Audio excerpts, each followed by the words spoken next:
ప్రభువునందు ప్రియులారా, మన ప్రభువును రక్షకుడైన యేసు నామములో మీకు అందరికీ శుభములు కలుగునుగాక.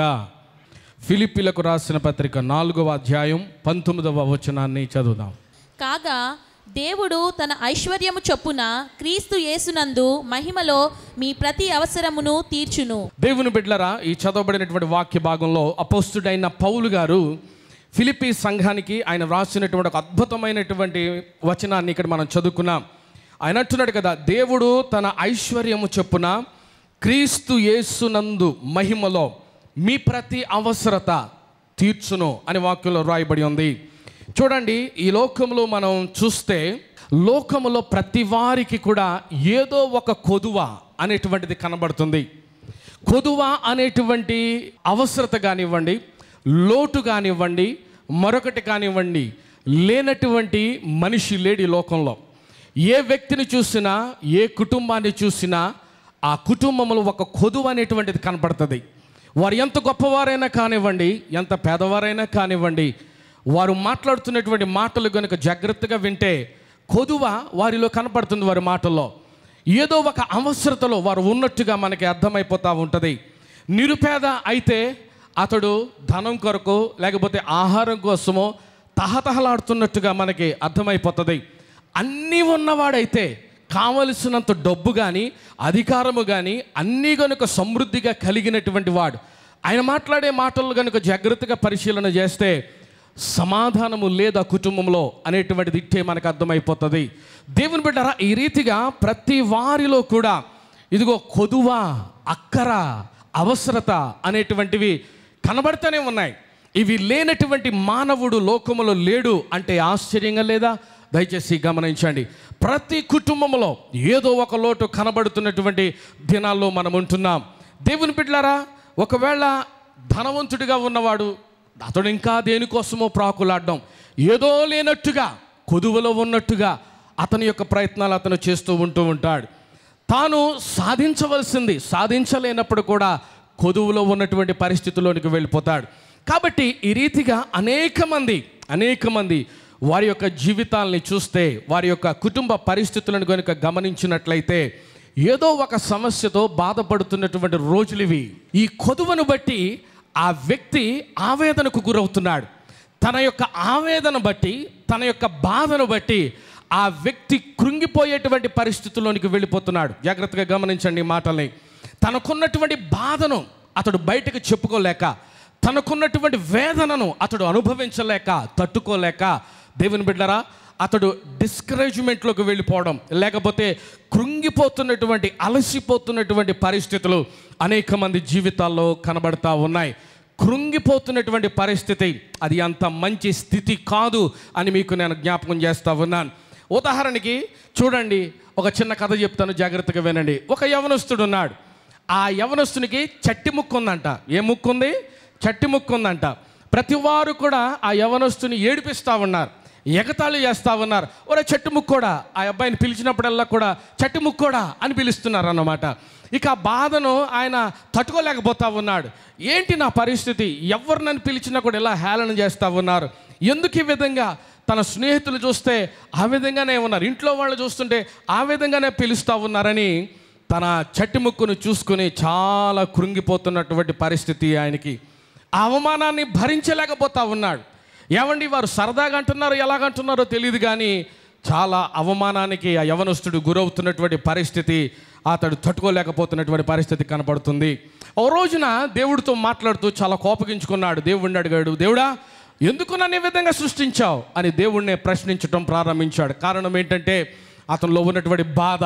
కారణం ఏంటంటే అతని యొక్క చెట్టు ముక్కును బట్టి ప్రతి వారు కూడా అతన్ని హేళన చేస్తున్నారు, అవమానపరుస్తూ ఉన్నారు. కాబట్టి దేవుణ్ణి అడుగుతా ఉన్నాడు, ఎందుకు నన్ను ఈ విధంగా సృష్టించావు దేవుడా? అందరూ బాగున్నారు కదా, నన్నే నువ్వు ఈ విధంగా సృష్టించాలా అనే రీతిగా దేవుణ్ణి ప్రశ్నిస్తూ ఉన్నాడు. అలా బాధతో ఉండి ఓ రోజున సాయంకాలం పూట ఆయన ఒక పార్కులోకి వెళ్ళి కూర్చున్నాడంట. కూర్చున్న కొంతసేపటిగా బాధలో ఆయన ఉంటూ ఆలోచిస్తూ ఉన్నాడు, ఈ చెట్టు ముక్కు సంగతి ఏంటి అని. అప్పుడు ఒక చక్కని పాట వినబడుతుందండి ఆయనకి. ఒక చక్కని తీయనటువంటి స్వరం, మధురమైనటువంటి స్వరం వినబడతా ఉంది. ఆ పాట విన్నప్పుడు చాలా సంతోషం కలుగుతూ ఉంది.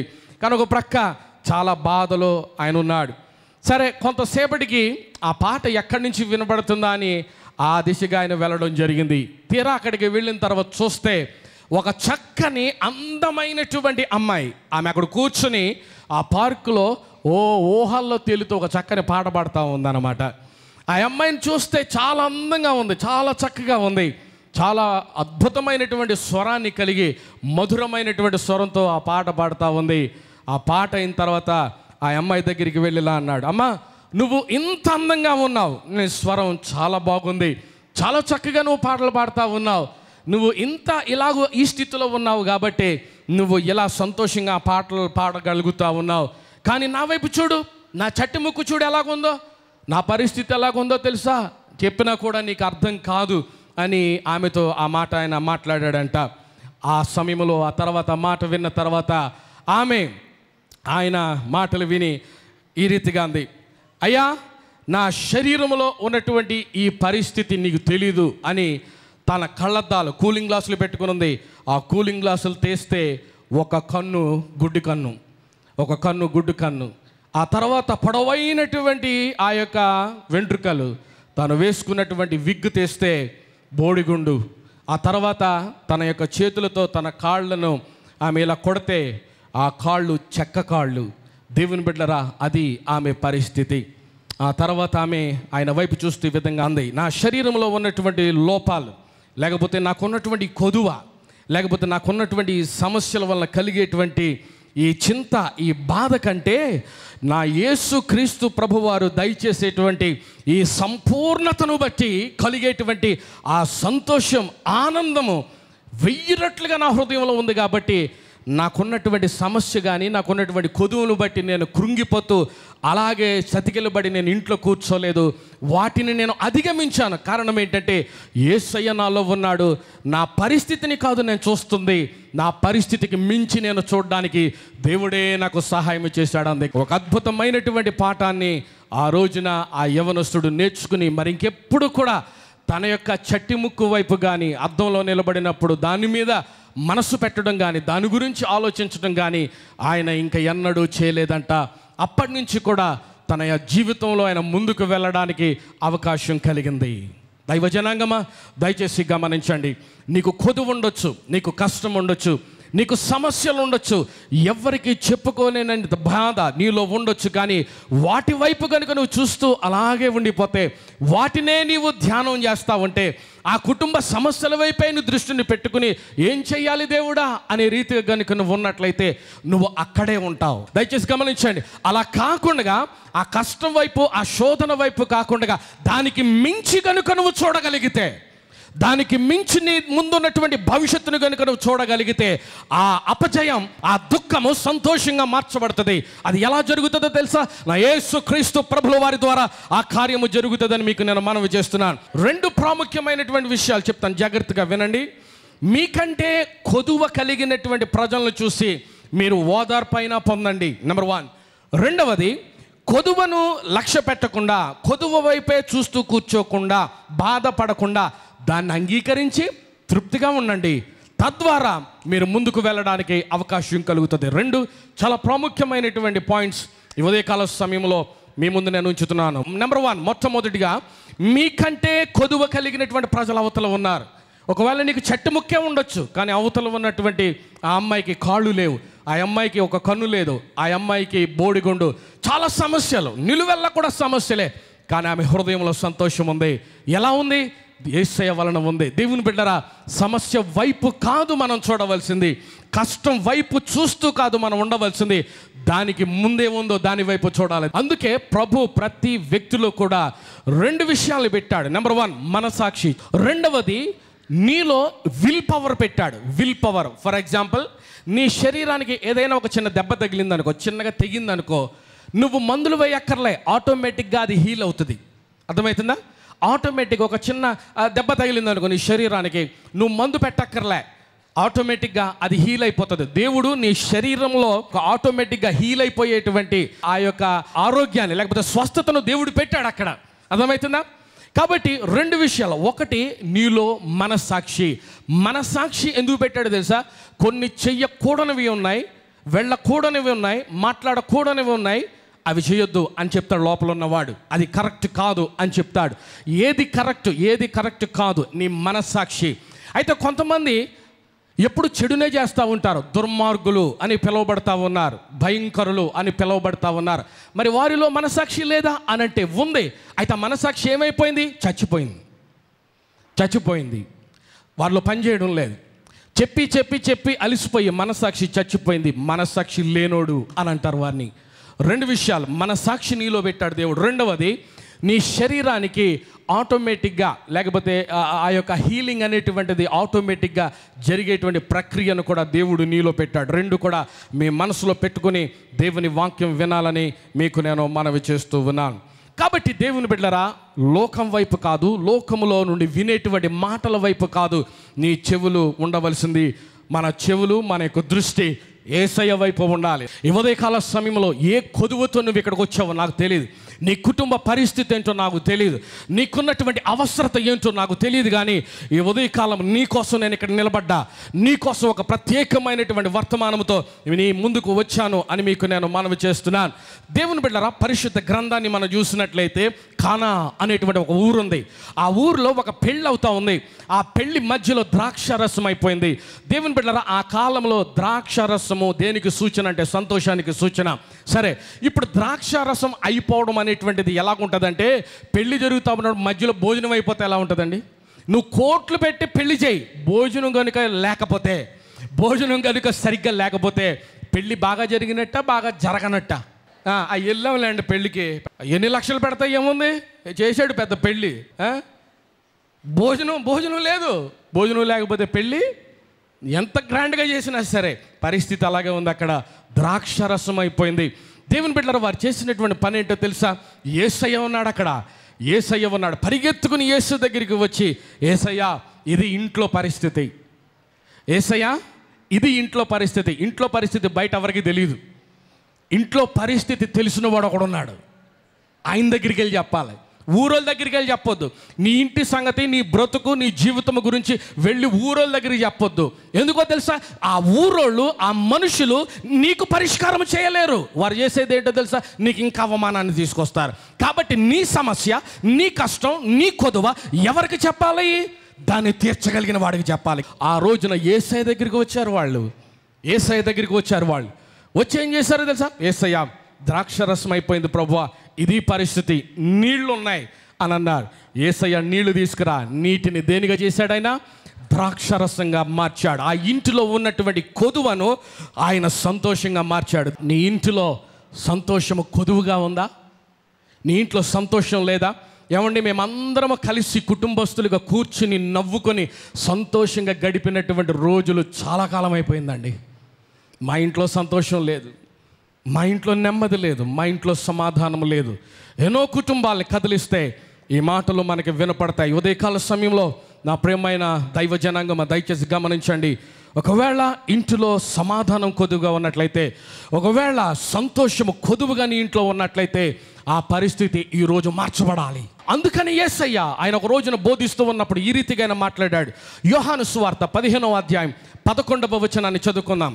మీ యందు నా సంతోషము ఉండవలెననియు, మీ సంతోషము పరిపూర్ణము కావాలననియు ఈ సంగతులు మీతో చెప్పుచున్నాను. యేసు ప్రభు బోధలు ఎప్పుడు కూడా మనిషి యొక్క పరిస్థితుల్ని మార్చగలిగిన శక్తి దానిలో ఉంది. యేసయ్య దగ్గరికి వచ్చిన వాడు ఎవడు కూడా ఎలా వచ్చాడు అలా తిరిగి వెళ్ళే.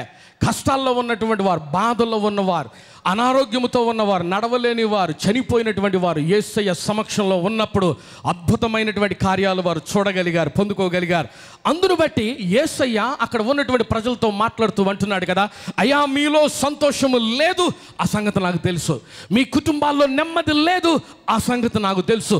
అందును బట్టి మీరు నా యొక్క సంతోషం మీలో ఎక్కువగా ఉండాలని, మీ సంతోషము పరిపూర్ణము కావాలనని ఈ సంగతులను మీకు నేను బోధిస్తున్నాను అని యేసయ్య మాట్లాడడం ప్రారంభించాడు.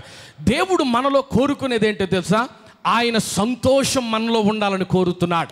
దేవుని బిడ్డలారా, మనకు అన్నీ ఉండొచ్చు, కానీ సంతోషం అనేది కనుక జీవితంలో లేకపోతే, సమాధానం అనేటువంటిది లేకపోతే, నెమ్మది అనేటువంటిది లేకపోతే నువ్వు చచ్చిపోతావు. నీకు ధనం కావాల్సిందిగా ఉండొచ్చు, కానీ మనశ్శాంతి అనేటువంటిది లేకపోతే బ్రతకడం చాలా కష్టం బ్రదర్. అర్థమవుతుందా? అందుకనే ప్రభువు అంటున్నాడు, ఇదిగో మీకు సమాధానము కలుగునుగాక అని అన్నాడు. షలోమ్, మీకు సంతోషము పరిపూర్ణము కావాలనని. ఎక్కడ దొరుకుతుందండి సంతోషం? జీవితాలను మార్చేటువంటి సంతోషం ఎక్కడ దొరుకుతుంది? కుటుంబంలో కావలసిన ఎదురు చూస్తున్నటువంటి ఆనందం ఎక్కడ దొరుకుతుంది? యేసులో తప్ప ఎక్కడ దొరకదది. యేసులో తప్ప ఎక్కడ దొరకదది. దేవుని బిడ్డలారా, బైబిల్లో ఒక స్త్రీ ఉంది, పేరే చెప్పబడలేదు. ఆమె అడ్రస్ ఏంటో మనకు తెలియదు, కానీ ఆమెను పిలుస్తున్నటువంటి ఒక పేరు ఏంటంటే సమరయ స్త్రీ. కారణం, ఆమె సమరయ అనేటువంటి పట్టణంలో ఉంది కాబట్టి. ఆమె పరిస్థితి ఏంటో తెలుసా? ఆమెకు 5 భర్తలండి. ఎంతమంది? 5 భర్తలు. కానీ ఆమెలో సంతోషం లేదు, ఆమెలో నెమ్మది లేదు, ఆమెకు సుఖం లేదు. ఆమె భవిష్యత్తు ఎలాగుంటుందో అర్థం కానటువంటి పరిస్థితుల్లో అయోమయంగా గడుపుతున్నటువంటి పరిస్థితి. అమ్మా, నీకు 5 భర్తలు ఉన్నారు కదా? అవునండి, అవునండి, కానీ నాకు సమాధానం లేదు, నాకు నెమ్మది లేదు. 5 భర్తలు ఉండడానికి ఉన్నారు, కానీ ఏ ఒక్క భర్త నుండి కూడా ప్రేమ అనేటువంటిది, సుఖం అనేటువంటిది నేను పొందుకోలేదు. నా జీవితంలో తృప్తి లేదు. మనుషుల యొక్క ప్రేమ కొరకు అంగలారుస్తున్నటువంటి సమరయ స్త్రీ ఆ రోజున మండు టెండల్లో ఆ బావి దగ్గరికి వెళ్ళినప్పుడు అక్కడ ఏం జరిగిందో తెలుసా? నా యేసయ్య ఆమెను దర్శించాడు అక్కడ. దేవునికి స్తోత్రం చెప్పండి, హల్లెలూయా. ఈ ఉదయకాల సమయంలో ఈ మాట నన్ను చెప్పని, నువ్వు ఎక్కడ ఉంటే అక్కడికి వస్తాడు నా దేవుడు. ఆమేన్. నువ్వు ఎక్కడికి వెళితే అక్కడికి వస్తాడు, నిన్ను వెంబడిస్తాడు. నీ అడుగు జాడల్లో నిన్ను వెంబడిస్తూ నువ్వు పడిపోయినప్పుడు నిన్ను పట్టుకునే దేవుడైనా, నిన్ను పట్టుకునే దేవుడైనా, ఎక్కడో పరలోకంలో కూర్చుని సింహాసనం మీద రండి నా దగ్గరికి అని పిలిచేటువంటి దేవుడు కాదు. నువ్వు వస్తావో రావని చూస్తూ కూర్చునేటువంటి దేవుడు కాదు. నువ్వు ఎక్కడ ఉంటావో, నువ్వు ఈ పరిస్థితి ఏంటో నీ ఇంటిలోనికి వచ్చేటువంటి దేవుడు నా దేవుడు. ఆ రోజున మధ్యాహ్నం మండు టెండలో సమరయ స్త్రీని దర్శించినటువంటి దేవుడు వెతుక్కుంటూ వెళ్ళాడు అక్కడికి. మనశ్శాంతి లేక, నెమ్మది లేక, సుఖము లేక లోకములో తిరుగుతున్నటువంటి సమరయ స్త్రీ, ఓ యేసయ్య వెతుక్కుంటూ వెళ్ళిన రీతిగా నీ ఇంటిలోనికి ఆయన రావడానికి సిద్ధంగా ఉన్నాడు. నీతో ఆయన ఉండడానికి సిద్ధంగా ఉన్నాడు. నువ్వు ఎక్కడ ఉంటే అక్కడ ఉంటాడు ఆయన. పిలిస్తే పలికే దేవుడు ఆయన. నా యేసయ్య ఆ సమరయ స్త్రీని కలిసిన తర్వాత ఆమె కడుపులో నుండి ఆ జీవజల నదులు ప్రవహించేటట్టుగా చేసినట్లుగా దేవుని వాక్యంలో చూస్తున్నాం. తద్వారా సంపూర్ణమైనటువంటి సంతోషంలోనికి ఆమె నడిపించబడినట్లుగా దేవుని వాక్యంలో అక్కడ మనం చూస్తున్నాం. నువ్వు సేవిస్తున్నటువంటి నీ దేవునికి నీ సమస్య ఏంటో తెలుసు, నీ కష్టం ఏంటో తెలుసు, నీకు ఏం కొదువుందో, నీ బాధ ఏంటో. నీవు మంచం మీద పడుకుని అయ్యో ఎవరికి చెప్పలేనటువంటి స్థితిలో నిద్ర పట్టక అటు ఇటు తిరుగుతూ రాత్రంతా కూడా జాగారం చేస్తూ ఉంటే, నా యేసయ్యకు నీ స్థితి ఏంటో తెలుసు ఆయనకి, నీ పరిస్థితి ఏంటో తెలుసు ఆయనకి. ఒక సమయం వస్తుంది, ఆయన నీ మంచం దగ్గరికి వచ్చి నీ చేయి పట్టుకొని లేపుతాడు. ఆయన నమ్మితే గట్టిగా చప్పలు కొడుతూ దేవుని నామాన్ని మహిమపరచండి. 38 సంవత్సరాలు బెతస్దా కోనేటిలో ఒక వ్యక్తి పడిపోయి ఉన్నాడు. అక్కడ పక్షవాతపు వ్యాధి వచ్చింది. ఎవ్వరు కూడా సహాయం చేయడం లేదండి. ప్రతిరోజు కూడా ఎంతో ఆశతో ఎదురు చూస్తూ ఉన్నాడు. చూస్తూనే 38 సంవత్సరాలు అయిపోయాయి. అతని కోనేటిలో దింపడానికి ఎవ్వరు కూడా అతని దరిదాపుల్లోనికి రానటువంటి పరిస్థితి. తద్వారా కృంగిపోయి ఉన్నాడు ఆయన, నిరాశకు లోనైపోయాడు ఆయన, డిస్కరేజ్మెంట్ అయిపోయాడు. ఇంతే నా బ్రతికి, ఇంకా నాకెవ్వరు ఈ లోకంలో సహాయం చేసేవారు ఎవరు లేరు, నా పరిస్థితి ఇంతే, నేను ఆ కోనేటిలోనికి వెళ్ళలేను, నన్ను ఎవరు తీసుకుని వెళ్ళలేరు, అద్భుతాన్ని నేను పొందుకోలేను, నా బ్రతుకింతే. అనేక మంది జీవితాలు ఈ విధంగా ఉన్నాయి. అనేక కుటుంబాల్లో వేదన ఈ రీతిగా ఉంది. అనేక కుటుంబాల్లో సమాధానము లేనటువంటి పరిస్థితిని బట్టి తల్లడిల్లిపోతున్నటువంటి వారు ఎంతో మంది ఉన్నారు. అయితే అటువంటి వారికి ఉదయకాల సమయంలో ఈ మాట నన్ను చెప్పనివ్వండి. పరిశుద్ధాత్మ దేవుడు నీతో సూటిగా మాట్లాడుతున్నటువంటి మాట. ఆ రోజున 38 సంవత్సరాలు పక్షవాతపు వ్యాధి కలిగినటువంటి వాడు ఏ విధంగా పడి ఉంటే యేసయ్య వెతుక్కుంటా వెళ్ళాడో అక్కడికి, ఆ రీతిగా నీ దగ్గరికి ఆయన రావడానికి ఇష్టపడుతున్నాడు. ఈ రోజున నమ్మితే గట్టిగా చప్పలు కొడుతూ దేవుని నామాన్ని మహిమపరచండి. హల్లెలూయా. నీ కష్టాన్ని చూస్తున్న దేవుడు ఆయన, నీ బాధను తొలగించడానికి సిద్ధంగా ఉన్నటువంటి దేవుడు ఆయన. నువ్వు ఎక్కడ ఉంటే అక్కడికి వచ్చి నీ పరిస్థితిని మార్చడానికి సిద్ధంగా ఉన్నటువంటి దేవుడు.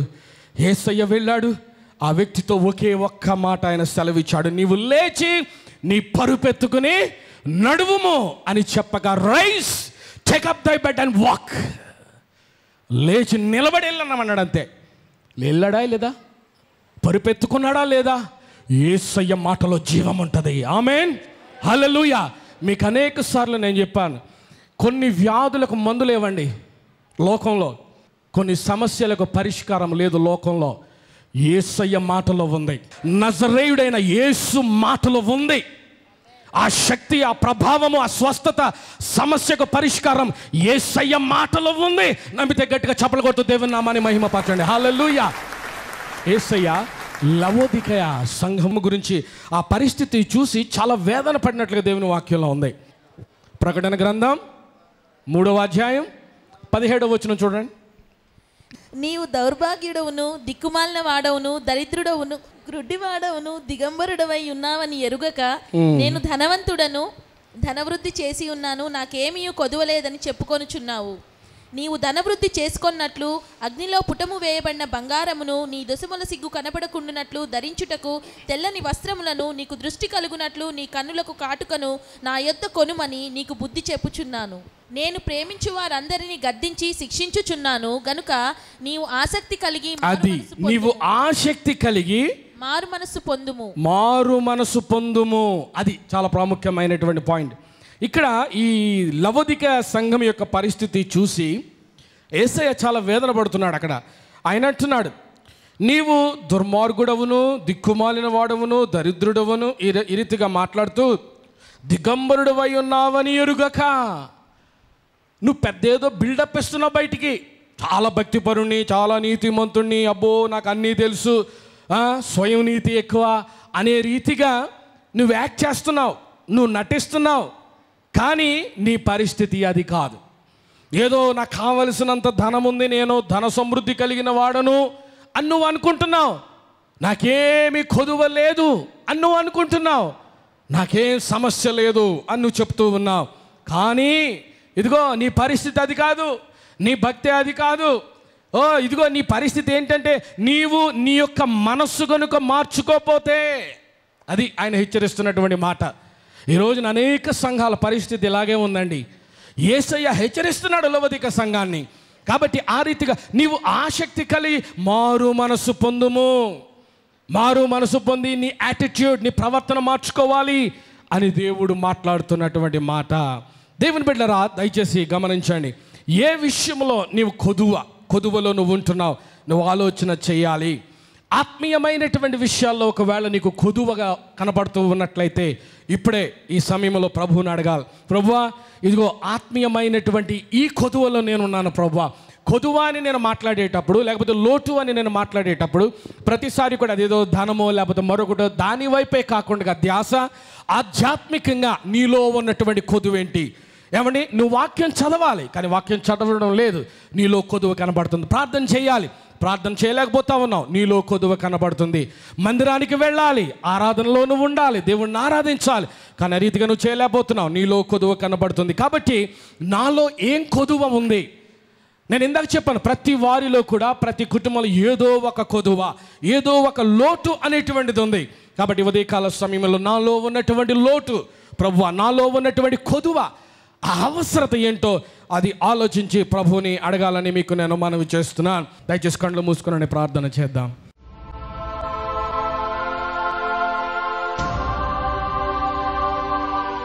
ఆశ్చర్యకరమైన మా ప్రియ పరలోకపు తండ్రి, నీ కార్యములు ఆశ్చర్యకరములు మా ప్రభువా. మా కన్నులు ఊహించలేనటువంటి, చూడలేనటువంటి అద్భుతమైనటువంటి కార్యాలు మీరు మా మధ్య చేయడానికి ఇష్టపడుతున్నారు ప్రభువా.